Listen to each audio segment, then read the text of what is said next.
प्रिय श्रोतावृन्द, the words of God अर्थात् परमेश्वरको वचन कार्यक्रममा यहाँहरू सबैजनालाई जय मसीह तथा नमस्कारको साथमा स्वागत छ।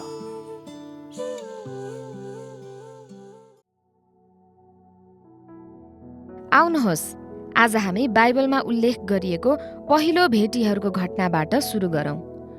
उत्पत्ति 4को 2देखि 5मा यसरी लेखिएको छ। फेरि तिनले कैनको भाइ हाबिललाई जन्माइन्। हाबिल भेडा गोठाला भए र कैन चाहिँ भूमिको खेती किसानी गर्ने भए।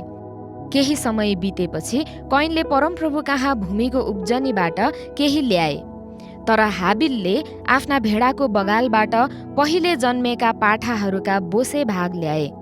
परमप्रभुले हाबिल र तिनको भेटी ग्रहण गर्नुभयो, तर कैन र तिनको भेटी ग्रहण गर्नु भएन। यसैले कैन ज्यादै रिसाए र तिनको मुख अँध्यारो भयो।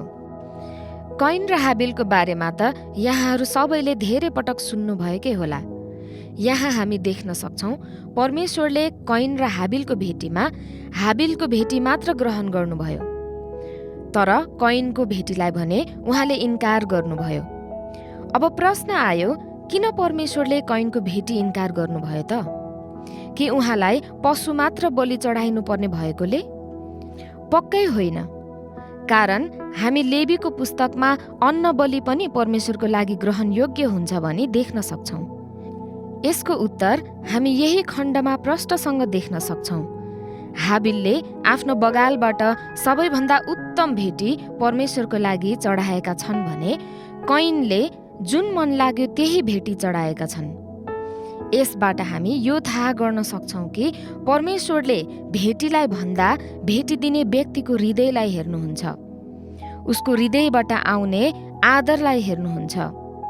यसकारण हामीले दशंसा भेटी दिँदा के त्यसले परमेश्वरको साँचो रूपमा आदर भइरहेको छ त भनी विचार पुर्याउनु पर्छ र हाम्रो परमेश्वर कति आदर योग्य हुनुहुन्छ भन्ने कुरा बुझेर हाम्रो दशंसा भेटी उहाँको लागि ल्याउनु पर्छ। आउनुहोस् प्रार्थना गरौँ। हे हाम्रा अति नै आदर योग्य परमप्रभु, हामी तपाईँको लागि हाम्रा आम्दानीहरूबाट होसियारीपूर्वक उत्तम भेटीहरू ल्याउन सकौँ, ताकि ती तपाईँको नजरमा ग्रहण योग्य हुन सकुन्। प्रभु येशूको नाउँमा आमेन।